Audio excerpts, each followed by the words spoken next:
Hello everyone, एक बार फिर से आप सभी का स्वागत है आपके अपने ही channel cake for you by Yashika में। आप सभी को मेरी ओर से हैप्पी न्यू ईयर।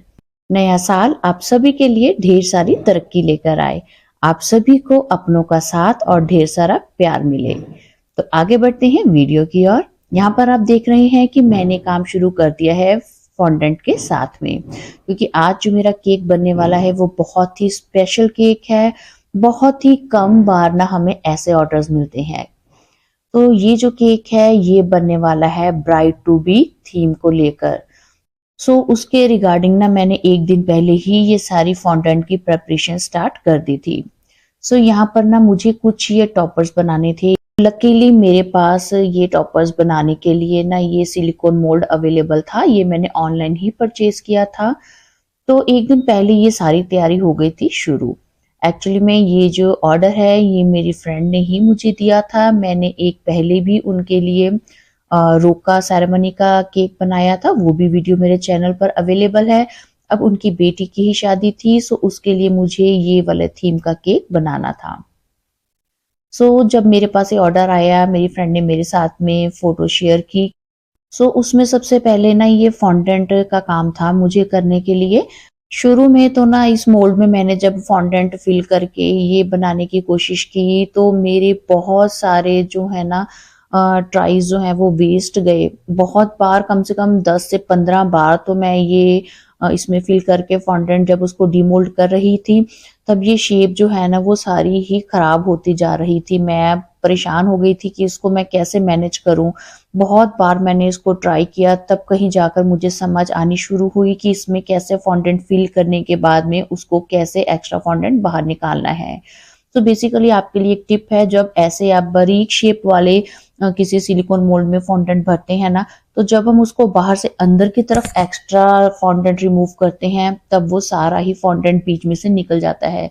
मैंने यहाँ पर क्या किया कि मैंने जब फॉन्डेंट फिल किया उसको अंदर से बाहर की ओर एक्स्ट्रा फॉन्डेंट निकालना शुरू किया नाइफ के साथ में।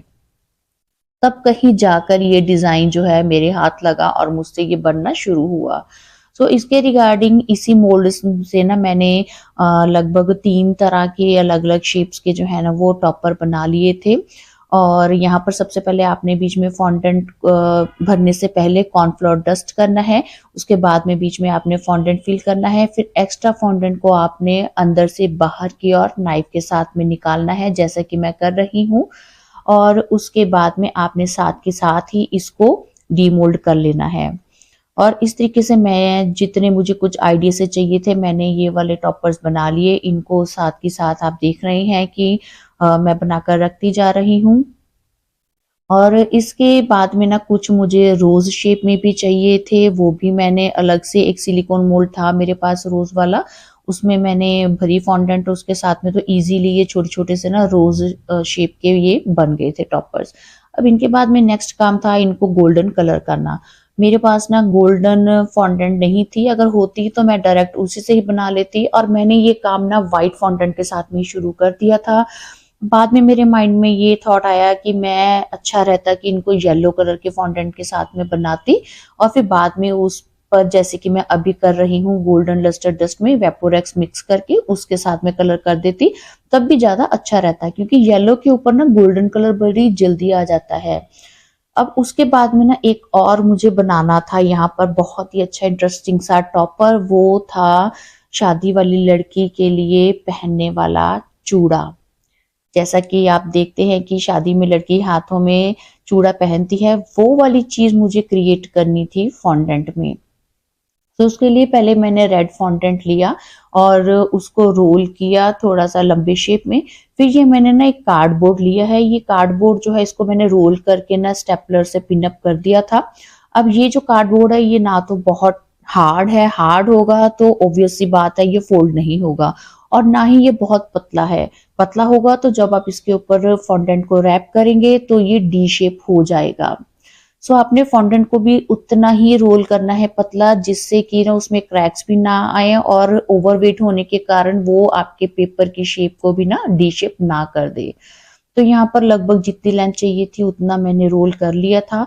कुछ लेंथ कम रह गई थी रेड पार्ट की फॉन्टेंट की, बट कोई बात नहीं, मैंने उसको नीचे की ओर ही रख देना था। सो जितनी मुझे चाहिए थी पेपर की साइज की कटिंग उतनी मैंने कर ली थी फॉन्डेंट को। और उसके बाद मैंने यहाँ पर एम्बोजर की हेल्प से मैं बीच में मार्किंग कर रही हूँ। ये मार्किंग मैं क्यों कर रही हूँ, क्योंकि मुझे इसमें ना सेट ऑफ बैंगल्स दिखाना है, जैसे कि आप सब देखते हैं कि चूड़े में होता है, तो मुझे वो वाली चीज दिखानी थी। तो यहाँ पर लाइनिंग लगाने के लिए बेस्ट पार्ट लगा मुझे कि मैं एम्बोजर की हेल्प लूं और यहाँ पर लाइंस का पार्ट क्रिएट करूं। और उसके बाद में अब मैंने थोड़ा सा इसकी बैक साइड पर लगा दिया था पानी, उसको हल्के हाथ से स्प्रेड कर दिया और फिर इस कार्डबोर्ड के ऊपर मैंने उसको रैप कर दिया। ये काम करने के बाद में ना आप अगर आपके पास टाइम है तो सबसे पहले इसको ना ड्राई होने दें अच्छे से।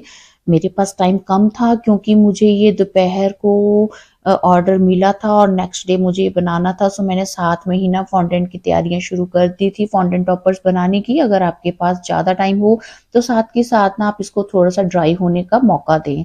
अब उसके बाद में लकीली ये दूसरा जो मुझे चाहिए था टॉपर बनाने के लिए सिलिकॉन मोल्ड, वो भी मेरे पास अवेलेबल था। सो इसके बीच में भी मैंने फॉन्डेंट को फिल किया। जो एक्स्ट्रा फॉन्डेंट थी उसको भी नाइफ की हेल्प से मैंने रिमूव किया और फिर इसको साथ के साथ मैंने डीमोल्ड किया।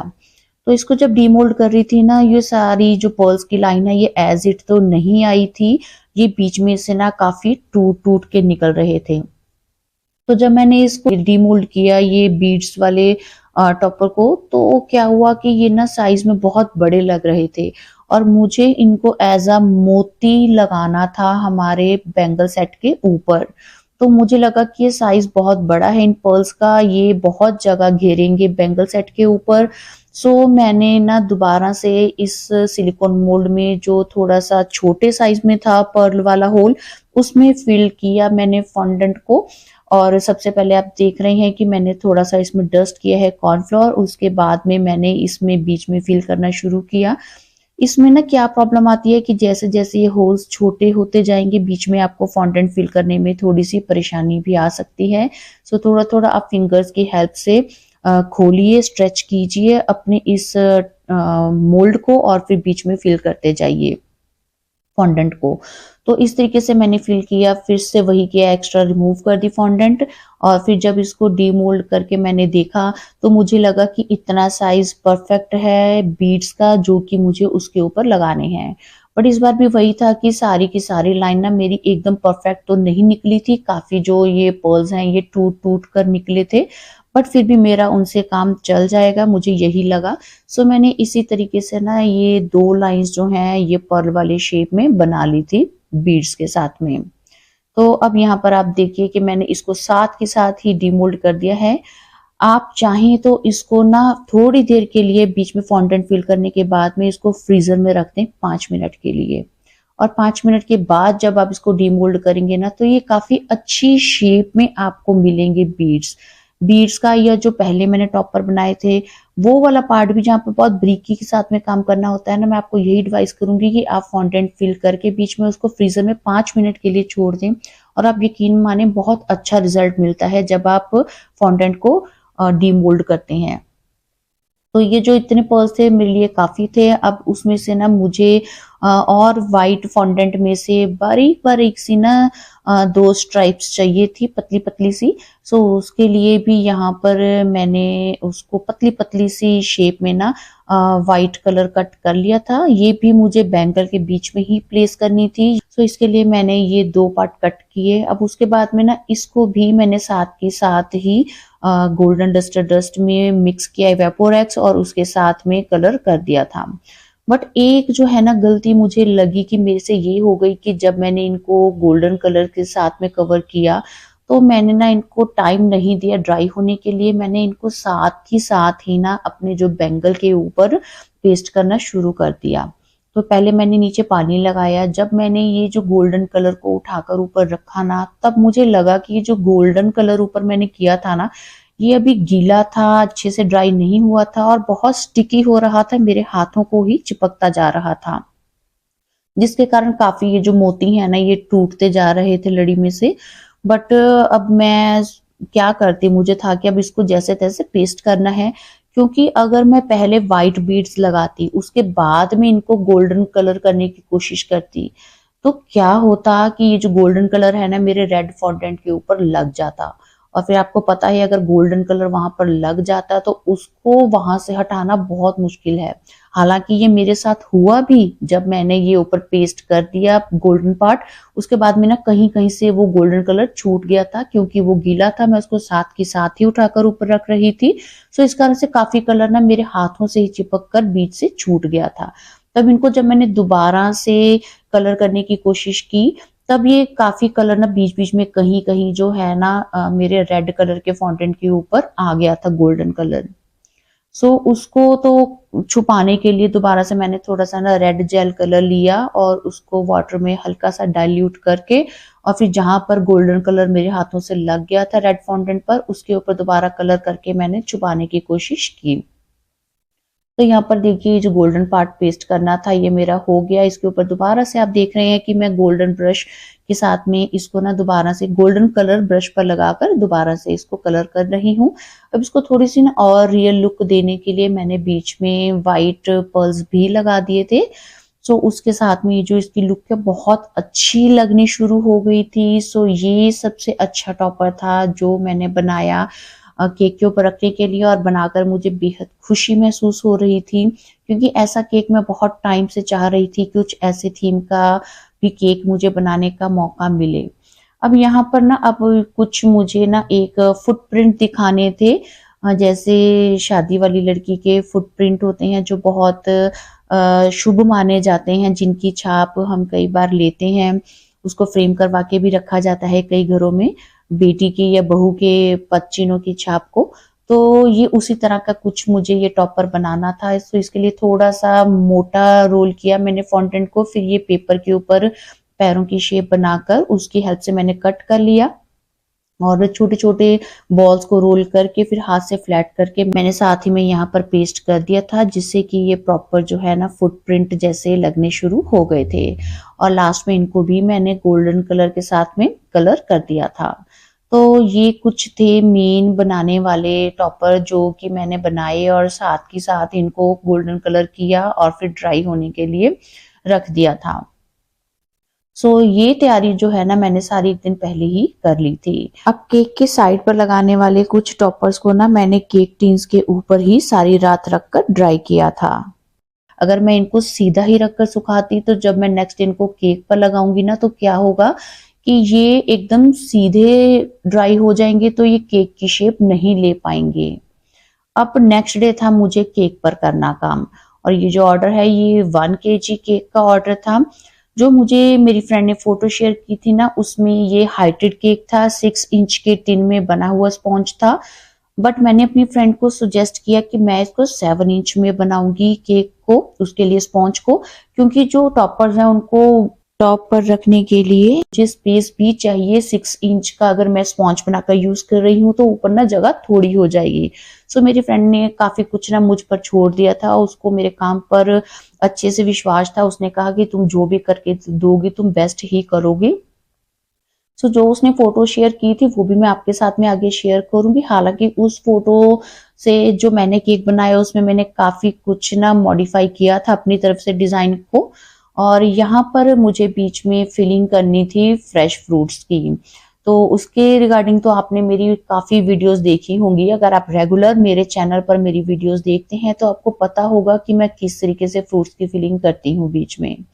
सो यहाँ पर ये 1 kg केक के लिए मैंने 300 ग्राम प्रीमिक्स लेकर स्पॉन्ज बेक किया था, और जो क्रीम है वो मैंने यहाँ पर न सिर्फ 300 ml ही विप की थी, क्योंकि क्रीम के साथ करने वाला ज्यादा काम नहीं था केक पर, इसलिए मैंने एक्स्ट्रा क्रीम नहीं ली। और जो फ्रूट्स हैं वो मैंने 200 ग्राम के लगभग फ्रेश फ्रूट्स जो है इस केक में फिल किए हैं। सो यहाँ पर 3 लेयर्स कट हुई थी स्पॉन्ज में से, और 2 ही लेयर्स में मुझे जो फ्रूट्स की फिलिंग है वो करनी थी।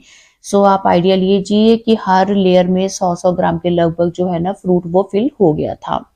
और यहाँ पर अब जो फोटो क्लाइंट ने शेयर की थी मुझसे, उसके रिलेटेड ना मैंने अपनी फ्रेंड से पूछ के इसका कलर भी थोड़ा सा जो फाइनलाइजिंग की थी उसको भी ना मैंने अपनी तरफ से चेंज कर दिया था, क्योंकि क्या होता है कि जब हमसे क्लाइंट कोई फोटो शेयर करता है ना, तो एकदम से माइंड में ना एक अपनी इमेज भी उसी टाइम बन जाती है कि इस डिजाइन को जब मैं बनाऊंगी तो इसमें ये चेंजेस करके अगर मैं क्लाइंट को दूंगी तो वो ज्यादा अच्छा बनेगा केक। पर जब भी आपने कुछ चेंजेस करनी हो तो मैं आपको भी सुजेस्ट करूंगी कि आप एक बार अपने क्लाइंट से उसके रिगार्डिंग बात जरूर कर लीजिए, क्योंकि अगर वो आपको अलाउ करते हैं तो फिर आप अपनी क्रिएटिविटी बीच में जरूर ऐड कीजिए।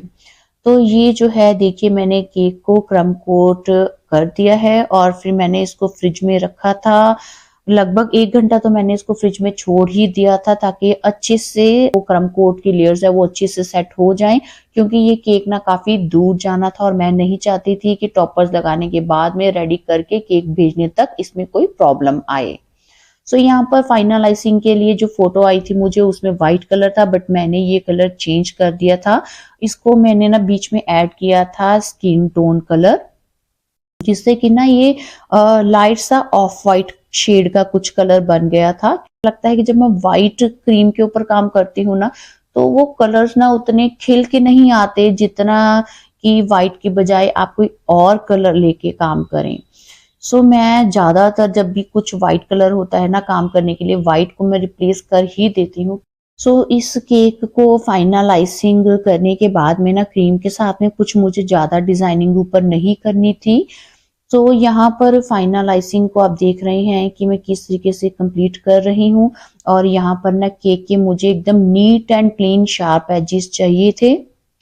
तो देखिए मेरी फाइनलाइजिंग हो गई है कंप्लीट। बोर्ड को मैं नीचे से क्लीन कर दूंगी और ऊपर देखिए थोड़ा सा मैंने ब्रश के साथ में भी ना स्वर्ल का डिजाइन क्रिएट कर दिया है।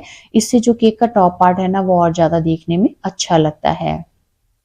अब मुझे थोड़ा सा यहाँ पर ना रेड कलर बनाना था, सो मैंने बहुत ही थोड़ी क्रीम ली जिसमें मैंने मैजिक का रेड कलर ऐड किया है। और इसको ना बीच में पाइपिंग बैग से ऐड करने से पहले मैंने थोड़ा सा पाइपिंग बैग में भी रेड कलर डाला, उसको अच्छे से अंदर स्मज कर दिया पाइपिंग बैग में। फिर ये जो कलर मैंने बनाया था इसको मैंने बीच में ऐड किया। और यहाँ पर ना अब मैंने लीफ नोजल ऐड की है, साथ में मैंने कपलर का भी यूज किया है, क्योंकि मुझे लगा कि अगर ये डिजाइन अच्छा नहीं बना तो मैं आगे से नोजल को हटाकर कोई और नोजल लगा दूंगी। बट ये डिजाइन अच्छा लग रहा था, जैसे कि फोटो में मैं देख पा रही थी, मैंने वही चीज यहाँ पर बनाने की कोशिश की और उसके लिए लीफ नोजल का ही काम था। सो यहाँ पर छोटे साइज की लीफ नोजल का मैंने यूज किया और ये नीचे बॉर्डर बना दिया है जो देखने में कुछ फ्रिल जैसा डिजाइन है लग रहा। और इसके बाद में ना आपको मैं फाइनल वेट भी केक का दिखा देती हूँ। 150 ग्राम आप बोर्ड का वेट रिड्यूस कर दीजिएगा। सो बाकी हमारे इस 1 kg केक का वेट है। अब यहाँ पर ना मैंने गोल्डन लस्टर डस्ट में वेपोरेक्स मिक्स किया और फिंगर के साथ में थोड़ा थोड़ा मैंने पूरे ही केक के ऊपर ना ये स्प्रे कर दिया था, क्योंकि जो फोटो थी क्लाइंट की तरफ से आई उसमें ना गोल्डन एडिबल पर्ल्स लगे हुए थे, बट मेरी क्लाइंट ने कहा उसको रिप्लेस कर देना, उसकी जगह पर कुछ और डिजाइनिंग कर देना। सो मैंने गोल्डन लस्टर डस्ट का यूज किया और इसके बाद में 4-5 घंटे तक मैंने अच्छे से केक को चिल्ड होने दिया। फिर जस्ट बिफोर द डिलीवरी मैंने यहाँ पर टॉपर्स लगाने शुरू किए। सबसे पहले तो इस वाले टॉपर में ना लकीली मेरे ये जो टूथपिक है इंसर्ट हो गए और इसको मैंने इजीली आगे लगा दिया और रोजेस के पीछे भी टूथपिक लग गए। पर जब नेक्स्ट मैंने फॉन्डेंट के पीछे लगाने की कोशिश की टूथपिक तो वो क्रैक हो गया। तब मैंने वहां पर व्हाइट चॉकलेट को मेल्ट किया और उसके पीछे लगाकर फिर टॉपर्स के ना नीचे मैंने छोटे छोटे टूथपिक लगा दिए थे और इसके बारे में मैंने अपनी फ्रेंड को भी बता दिया था कि कहाँ कहाँ मैं एक्स्ट्रा टूथपिक लगा रही हूँ, क्योंकि केक दूर जाना था। मुझे ये डर था कि कहीं ये जो फॉन्डेंट के है ना टॉपर्स हैं, दूर जाना है केक तो कहीं स्लिप ना कर जाए, केक की लुक ना खराब हो जाए, इसीलिए मैं अपनी तरफ से ना फुल एंड फाइनल सेफली ही काम कर रही थी। और यहाँ पर आप देखिए कि मैं सभी टॉपर्स के पीछे चॉकलेट लगाकर, व्हाइट चॉकलेट लगाई है मैंने, फिर उनको पेस्ट करती जा रही हूँ केक की साइड्स पर। अब ये जो हमने बैंगल वाला सेट बनाया था इसके अंदर भी ना मैंने बड़े से स्क्रूअर जो है ना वो ऐड कर दिए थे कि टूथपिक अंदर लगे हुए हैं ये उसकी शेप को संभाल लेंगे, उसकी शेप को खराब नहीं होने देंगे, इसलिए मैंने काफी बड़े बड़े टूथपिक अंदर छोड़े थे। बाकी के टॉपर्स भी देखिए मैंने केक के ऊपर अरेंज कर दिए थे और कुछ मैंने गोल्डन एडिबल पर्ल्स ऊपर लगा दिए थे और ब्राइड टू बी का फॉन्डेंट के ऊपर ही लिखकर मैंने यहाँ पर मैसेज आगे प्लेस कर दिया था केक पर। सो ये थी इस केक में करने वाली डेकोरेशन। और आप बताइए आपको जो भी आज मैंने वीडियो में आपके साथ शेयर किया है वो सब कुछ अगर आपको टिप्स एंड ट्रिक्स मेरी यूजफुल लगे तो फिर चैनल को सब्सक्राइब करने में देरी मत कीजिएगा, सो दैट मैं आगे भी आपके साथ ऐसे ही वीडियोस शेयर करती रहूं। और आज के केक का रिव्यूज आप मेरे साथ जरूर शेयर कीजिएगा कि आपको मेरी क्रिएटिविटी कैसे लगी। तो जल्दी ही मुलाकात होगी आपसे एक और केक डेकोरेशन की वीडियो में। Till then bye bye, thanks for watching and once again happy new year to all of